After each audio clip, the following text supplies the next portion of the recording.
I'm Betsy. I manage dozens of Facebook campaigns here at Blue Corona every day. A lot of business owners think that running a Facebook campaign is extremely hard work, but it's really not. It's not that overwhelming. So today we're going to show you how to look at your Facebook analytics insights and make some great decisions about it. We're going to start at your business's homepage.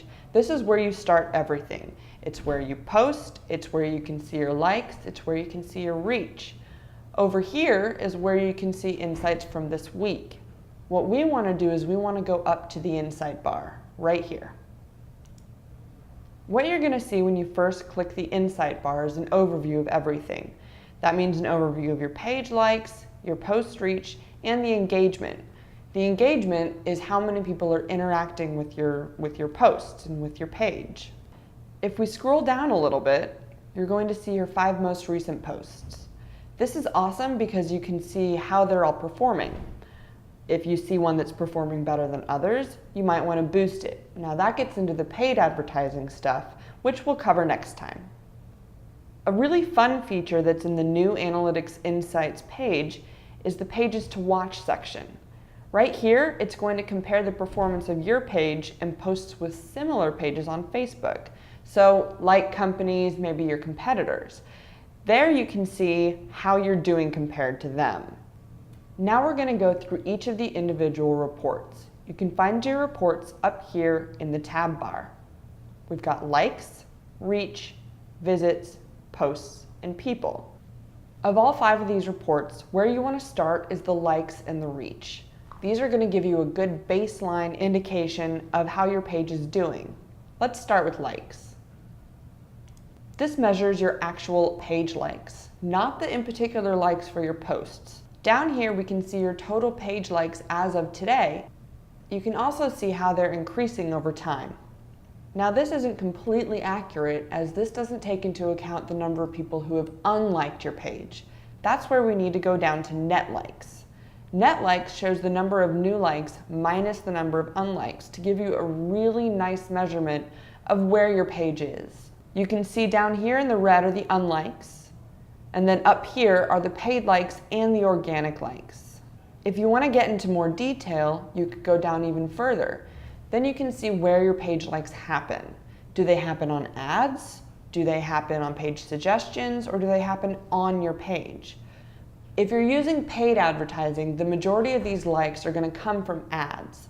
But this is a great gauge to see what days people are actually interacting with your page. Over here you can see a benchmark and you can get even more specific on the information that you're looking at.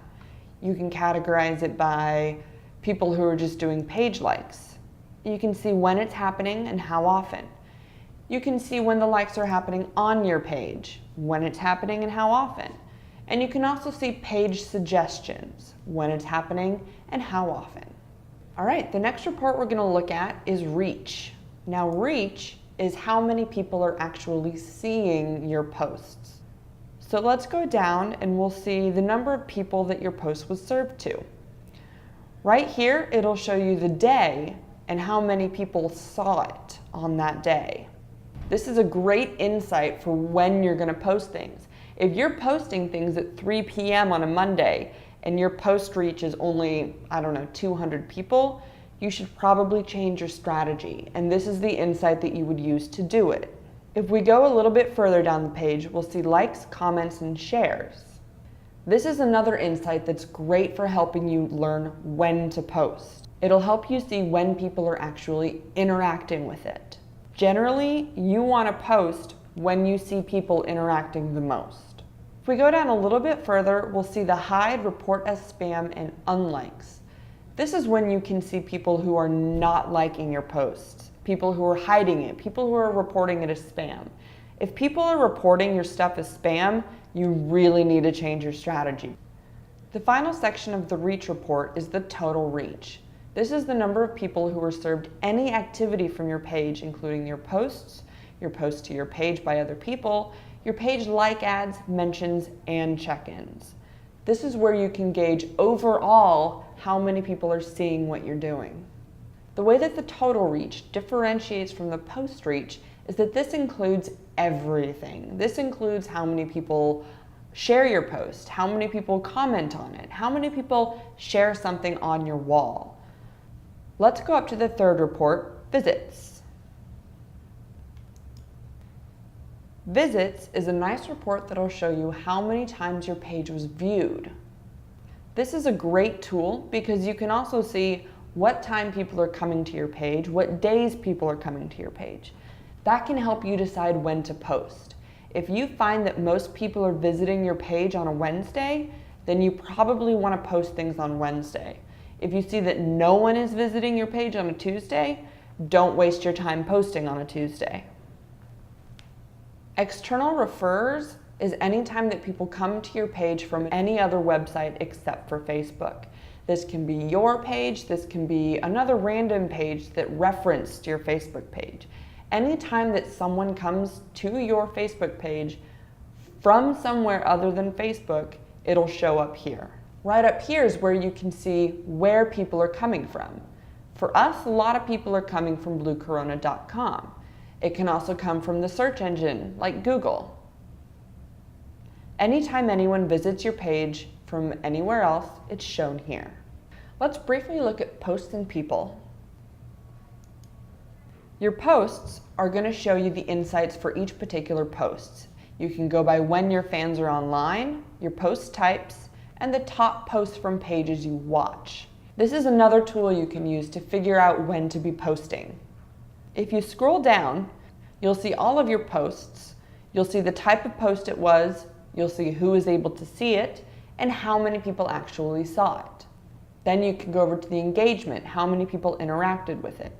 We've already seen this page on the overview. It's just a little bit in more detail. We go up. The last report, and one of the most important reports, is the people. Now this is the demographics of all the people who like your page. This is going to help when you consider the content of your posts, how you word it, the pictures that you choose. It's all going to depend on who these people are, what they like, and where they're from. It'll break it down by city. It'll also break it down by who's been reached, the number of people who actually saw your post. It doesn't matter if they like your page or not. Then you can go into how many people engaged with it, who commented on it, who liked it, who shared it. And that in a nutshell are Facebook page insights. All right, guys, thanks for tuning in. Be sure to join us the next time when we talk about paid advertising. We're going to be talking about how to do it for as little as $1 a day and why it's a good option for your business.